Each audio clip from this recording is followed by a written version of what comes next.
What is the role of religion in our ever-changing world? From the News Channel 5 network, this is Issues of Faith. Hello everyone, welcome to Issues of Faith. We are talking today about the issue of mass incarceration from a faith perspective. Happy to have with us a former chaplain at River Bend and a community leader. We have Reverend Jeannie Alexander, director of No Exceptions Prison Collective, with us. We'll talk about what that is. And Eric Brown, a community leader, Reverend Minister, Pastor Eric Brown. Thank you for being here.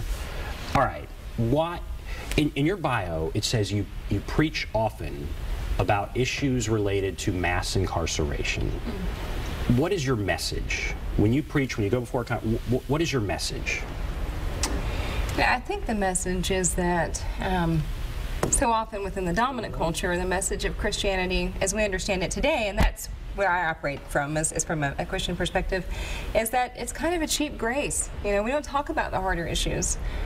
We don't talk about what it means for Jesus to reach out and heal someone like the Gerasene demoniac. You know, the message is that if our faith means anything, then it has to mean something in the darkest, most complicated places, and that's prison in our society.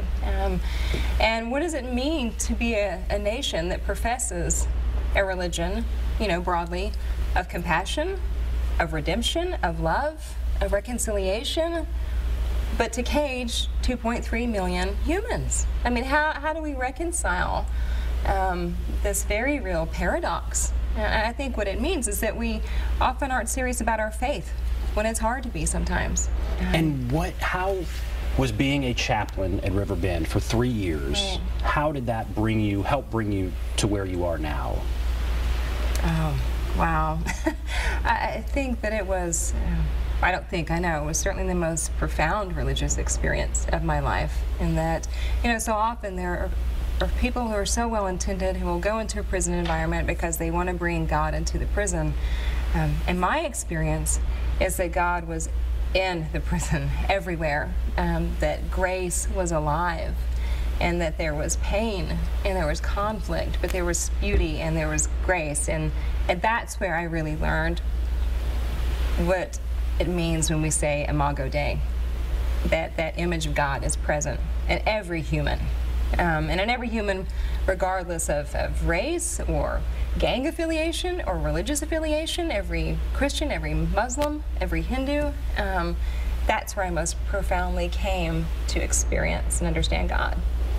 And Eric, I want to ask you, the Bible does talk about punishment, and certainly if there's some people maybe who shouldn't be out there. How do we reconcile that? I mean, if there are people that are watching and saying, it's not appropriate to just let everybody out, I guess. You know, what is your message, your understanding of that? I think my message is that people are human beings.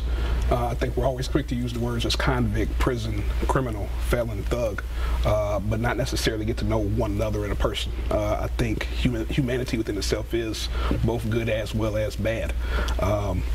Going towards the experience of prison, for me, I never ever wanted to go there. I never got in any trouble to go into the prison. I had a friend, a mentor named Reverend Janet Wolf, that said, Eric, you need to come into the prison. I said, majority of the prisons are filled with black men. I don't want to be the next one that's in there for that reason. I tried my way to really stay away from it. She gave me a challenge, and so I went inside, and what I realized was all the intelligence, beauty, work was actually there. And from a black church perspective, I think a lot of our potential and power is locked up in prison. And that really bothers me, especially being a black man, where I go to church and I can ask anybody in there, how many of you all have someone that's closely related to that you love in prison? And majority of the hands are raised.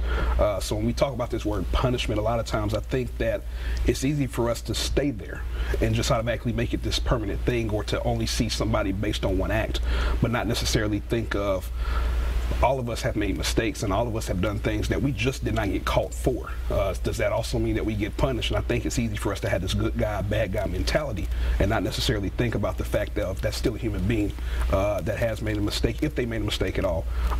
And they still should have a chance for redemption and be able to show that they can still do great things in society. So how do churches help change the culture?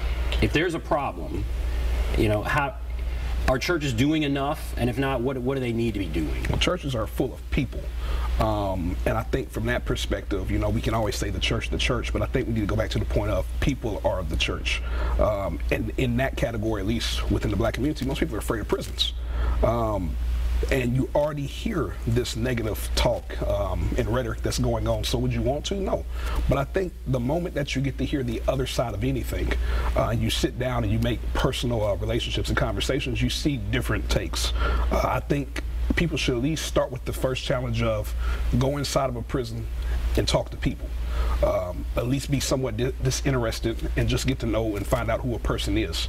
I know that we'll hear words like, you know, people inside are manipulative and all these other things, but what you'll come to realize is many of the people that are inside have family members. They have kids.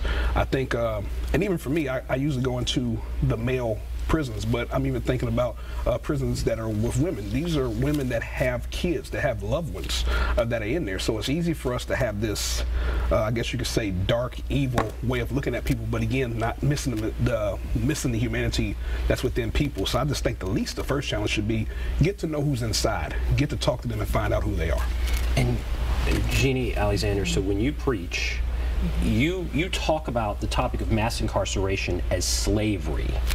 Now that sounds very radical. When you say that, how do you arrive at that? So the way that I arrive at that is because, well, very simply, it is. It's enumerated in our state and federal constitution, which is a huge shock to so many people. And you know what's interesting, Ben, is, you know what, I graduated from Cornell Law School. I practiced law for about 5 years. I'm an attorney. I never, ever once thought of the 13th Amendment as doing anything other than abolishing slavery. Well, it does other things as well, but, you know, it abolishes slavery. It was only once I went into prison, you know, and trying to bring the good news and experiencing the good news that a prisoner said to me once, one of the guys inside, you know, we're still slaves. Like, so what is this good news about? And I didn't understand what he was talking about, and I simply went back and read and realized, oh my God, that's exactly right. The 13th Amendment of the federal Constitution has what's known as a criminality clause that abolishes slavery except for those who have been duly convicted of a crime. So you're wanting to change the Constitution. I want to put that up. Yeah. We can put up, this is Article 1, Section 3 of the Tennessee Constitution. Is that right? Right. It's Article 1, Section 33 of the Tennessee Constitution. So what you'll... and it says that slavery and involuntary servitude, except as punishment for a crime, whereof the party shall have been duly convicted, are forever prohibited in this state. Exactly. In our position, you know, and this is a position I come to from a faith position as well as a political, but from a faith position, is that should read that slavery and involuntary servitude are forever prohibited in the state. It's very straightforward. I mean, this is, you know, the issue of slavery divided every major denomination in this country. You know, during the Second Great Awakening, you know, we start in the 1740s, 1750s, building up into like the 1850s, moving toward the Civil War. This is what divided our country the first time. I mean, we've fought a terrible war over this. The issue of slavery, that's been decided, and it's been decided in the entire Western world. And so it's a very insidious thing that, in fact, we truly haven't abolished slavery in this country. What we've done is that we have narrowed the category. Now, those who would oppose this, those who would say, well, you know, it's different than slavery because it's not generational, right, and these people, presumably they have been convicted, and so it's different than slavery. What do you say to that? Well, I would say, first of all, to say that it's not generational means that you've never been inside of a prison. Because I've known, and I know that Eric has also known, folks in prison who they are third generation. You know, they're in there with their brothers and their father and their grandfather, one instance that I can think of. So it is most certainly generational. When you know that the reality today is that 1 in 3 black men will go to prison, it's absolutely generational. Number two, that's not an argument to say, well, these people did something wrong, therefore it can't be slavery. No, all you're saying then is that you're comfortable with slavery for some people. And that's not okay. It is not okay in 2016 in this country for us to reach the conclusion that, well, you know what, slavery is okay in some instances. So when was that written? Do you know? Let's put that back up. We're talking about this section of the Constitution, that slavery and involuntary servitude, except as punishment for a crime, are forever prohibited in the state. You know when that was written? That actually was added, as I recall, a couple of decades after the Civil War. So I want to say that became part of the Tennessee Constitution.